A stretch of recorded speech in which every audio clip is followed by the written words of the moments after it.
अस्सलाम वालेकुम, कैसे हैं आप सब? उम्मीद है आप लोग ठीक होंगे, खुश होंगे। अल्लाह ताला हमेशा आप लोगों को खुश रखे, आबाद रखे, अपनी नेमतों में, रहमतों में, बरकतों में रखे। कैसे हैं आप सब? मैंने बहुत मिस किया आप लोगों को।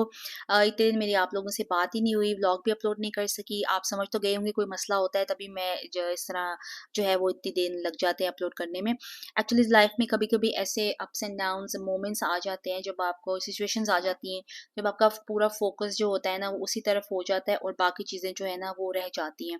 तो कुछ ऐसा ही सिलसिला जो है ना वो चल रहा था कुछ दिनों से। तो बस आप दुआ कीजिएगा अल्लाह ताला जो है वो जल्दी-जल्दी जो है वो सिचुएशन ख़त्म करे इंशाअल्लाह ताला। अल्लाह ताला आसानियाँ ही आसानियाँ करे, अल्लाह ताला सबके लिए आसानियाँ करे। जिसको कोई भी मुश्किल है, मेरे बहन-भाई को कुछ भी है, अल्लाह ताला उन सब के लिए बहुत ज़्यादा आसानियाँ करे, आमीन। ज़िंदगी में ये चीज़ें चलती रहती हैं। बस ये है कि अल्लाह ताला इंसान है ना मायूस हो ही जाता है कभी-कभी, ऐसे नाउम्मीद हो जाता है, डल हो जाता है थोड़ा। लेकिन फिर अल्लाह ताला जो है वो आपका जो है वो हौसला बढ़ा देते हैं, यकीन पुख्ता कर देते हैं और ईमान जो है वो और ज़्यादा जो है वो पुख्ता हो जाता है। पहले मैंने सोचा कि जो सिचुएशन चल रही है मैं उसके ऊपर व्लॉग बना लेती हूँ। जैसे सब करते हैं, कोई बीमार भी है, हाथ टूटा है, टाँग टूटी है, पाँव टूटा है, तो वो कैमरे पकड़े होते हैं, आई मीन फ़ोन पकड़े होते हैं और व्लॉग बना रहे होते हैं। लेकिन मुझे ये एक्चुअली पर्सनली मुझे ये चीज़ें नहीं पसंद कि सर एक लिमिटेशंस होनी चाहिए चीज़ें शेयर करने की भी और बात बताने की भी। तो मुझे लगता है ये फ़ालतू चीज़ें होती हैं, बीमारी चीज़ें सबकी लाइफ़ में आती हैं। आप मरे पड़े हो और मैं साथ में जो है वो व्लॉग बना रही हूँ। सबसे पहले जो है मेरे हस्बैंड ही मुझे जो है ना वो कहना है, "ये क्या कर रहे हो तुम?" तो इसलिए मैंने कहा कि it's useless to do this all.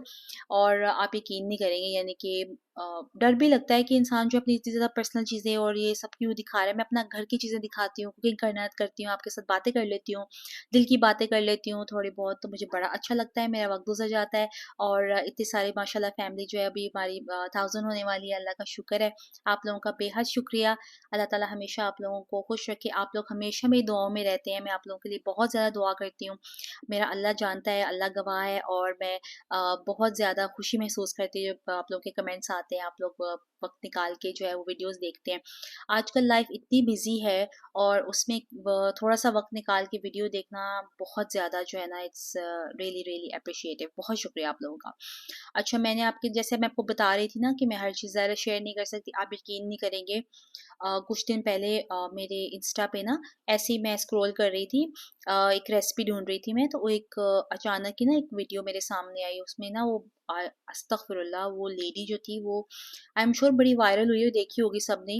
वो मैयत का मेकअप करना सिखा रही थी, यानी फौतगी पे किस तरह का मेकअप करके जाना चाहिए। तो मैं तो वो देख के हैरान हो गई कि यानी कि आप किस कदर एक्सट्रीम लेवल पे चले गए हैं लोग के, यानी कि इसको भी नहीं छोड़ा, पर्सनल लाइफ तो बहुत ज़्यादा लोग दिखाना शुरू हो गए हैं। यानी कि जो ऐसी चीज़ें जो बिल्कुल भी नहीं दिखानी चाहिए वो भी दिखाना शुरू हो गए हैं, which is very very wrong. In fact एक लेडी की मैंने देखी ये video, like she was discussing with her child about something which is very very private, और it's regarding physical relations between husband and wife. और वो कुछ पोजीशंस के बारे में पूछ रहा है और उसकी मदर हिजाबी थी and she is telling him everything. इस्लाम के नाम पे एजुकेट करना चाहिए, ऐसा थोड़ी होता है कि अब आप हर चीज़ को जो है अपने मतलब के लिए इस्तेमाल करें, इस्लाम को भी, चीज़ों को भी। प्लीज़ ये नहीं करें। मुझे बड़ा अफ़सोस होता है जब मैं इस तरह कोई चीज़ें देखती हूँ ना, तो मुझे बड़ा बुरा लगता है। कुछ व्लॉगर्स हैं जिनको मैं फ़ॉलो करती हूँ, कभी-कभी मैं देखती हूँ, मुझे बड़ा अच्छा लगता है, ज़ाहिर है इनसे मैं मुझे भी सीखने को चाहिए होता है, I want to learn more and more. तो उनको मैं फ़ॉलो करती हूँ, मैं देखती हूँ उनको, इतना अच्छा वो बोलती हैं, सिखाती हैं। एक हैं वो इकरा इन लंदन आती हैं, वो बड़ी प्यारी बातें करती हैं, वो बड़ी अच्छी लगती हैं मुझे। तो कभी-कभी मैं उनके व्लॉग्स देखती हूँ। उसके अलावा रेसिपीज़ में बहुत ज़्यादा रेसिपीज़ देखती हूँ। ब बेसिकली मेरी फ़ीड जो है रेसिपीज़ से ही भरी होती है, उसके अलावा और कुछ नहीं होता। तो ये जो है ना मेरी ज़िंदगी का सर्कल है, उसके अलावा मुझे कोई किसी से गर्ज़ नहीं है, कोई मतलब नहीं है, कोई कुछ भी करे, उनकी अपनी ज़िंदगी है। लेकिन गलत को गलत कहना चाहिए और मैं कभी इन चीज़ों को जो है ना वो प्रमोट नहीं कर सकती। मैं भी व्लॉग बनाती हूँ। मैं बहुत ज़्यादा अपनी मेरी फैमिली तो नहीं आती, मेरे हस्बैंड ही हैं, वो ही नज़र आते हैं बस। तो मेरी तो फैमिली वही है, लेकिन उसके अलावा आप देखते हैं ना, मेरी बहन आती है, मेरी मामा बस आई थी, वो भी ना उन्होंने कोई बात की ना कुछ। तो बस इसी तरह से बाकी मेरी फैमिली, मेरे फादर कभी नहीं आएँगे। मेरे भाई हैं माशाल्लाह, मेरी भाभी हैं, मेरा छोटा क्यूट जो है वो नेफ्यू है, तो आई डोंट थिंक कि वो लोग कभी भी आएँगे यूट्यूब पे। तो मैं किसी की प्राइवेसी को डिस्टर्ब नहीं कर सकती। मैं अपनी बहन को कहती हूँ कि आओ, आओ, तो वो कहती है कि नहीं मैम मुझे नहीं पसंद, तो मैं उसको बिल्कुल फ़ोर्स नहीं करती। ज़ाहिर है हर एक की अपनी प्राइवेसी होती है और उसको रिस्पेक्ट करना चाहिए। ज़ाहिर है जब आप देखें ना कि जब वो लोग जो फैमिली व्लॉगर्स हैं जो अपनी बहुत ज़्यादा पर्सनल डिटेल्स शेयर करते हैं, फिर लोग उनसे बिलो द बेल्ट जाके सवाल पूछते हैं, इतना बुरा लगता है। आपने उनको इजाज़त दी है तो वो पूछते हैं ना, तो ये आपके ऊपर ही होता है कि आप सामने वाले को कितना ज़्यादा अपने साथ फ्रैंक करते हैं, फ्री करते हैं, उनको कितनी ज़्यादा लिमिट में रखते हैं। तो इसीलिए जो है ना बहुत सारी चीज़ें हैं मैं क्विट कर जाती हूँ, ओमिट कर देती हूँ, मैं डिस्कस नहीं करती आपसे, क्योंकि वो डिस्कस करने के लिए होती नहीं है, वो बहुत पर्सनल अपनी ज़ात के लिए होती हैं, तो वो उन उस तक महदूद ही रखना चाहिए। चलें छोड़िए ये सब बातें बहुत हो गई हैं, तो बाकी ये है कि आज बड़े दिनों बाद जो है वो ग्रोसरी करने गई थी मैं।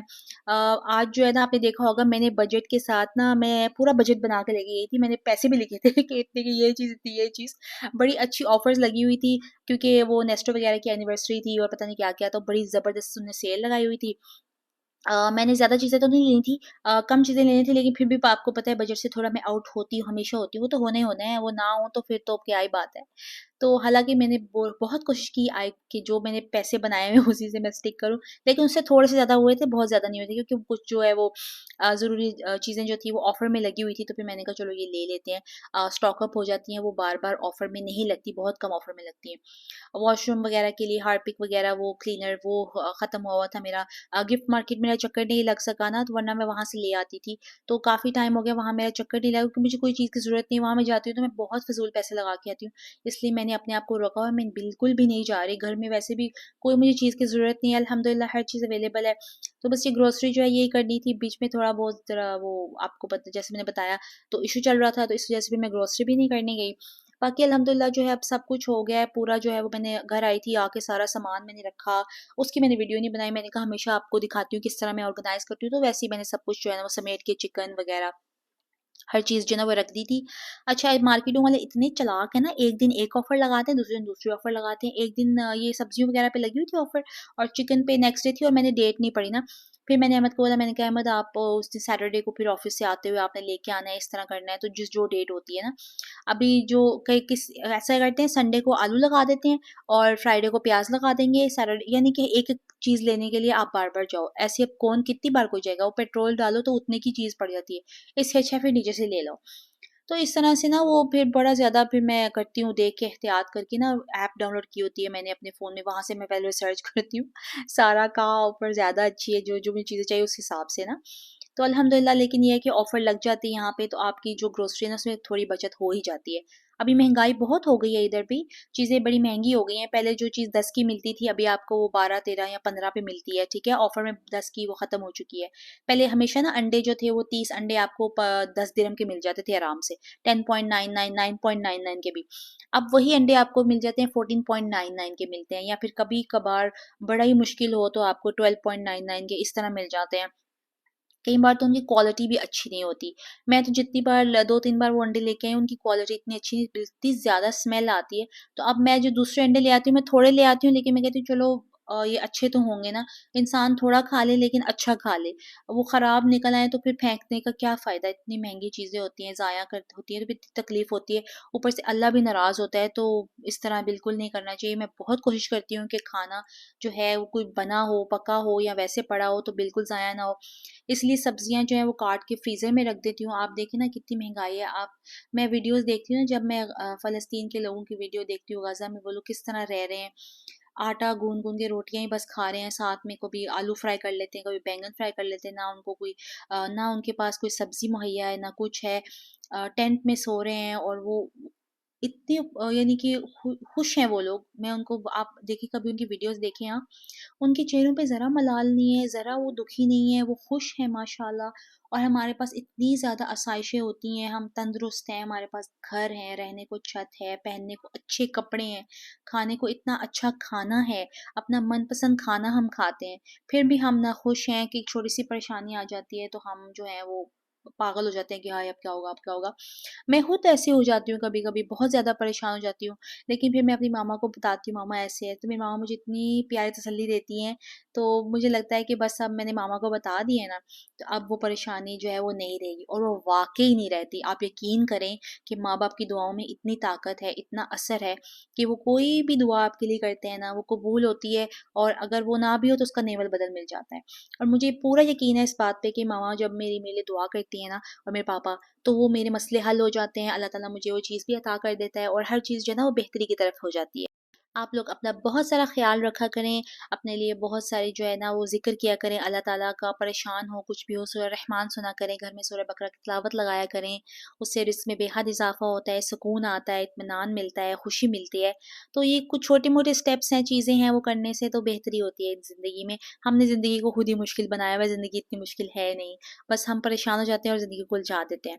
इसी बात पे करते हैं आज का व्लॉग ख़त्म। अपना बहुत सारा ख़्याल रखिएगा, दुआओं में मुझे याद रखिएगा। अल्लाह ताला हमेशा आपको खुश रखे, आबाद रखे, ढेर सारा वसी हलाल रिज़्क अता फ़रमाए। आमीन सुम्मा आमीन। अल्लाह हाफ़िज़।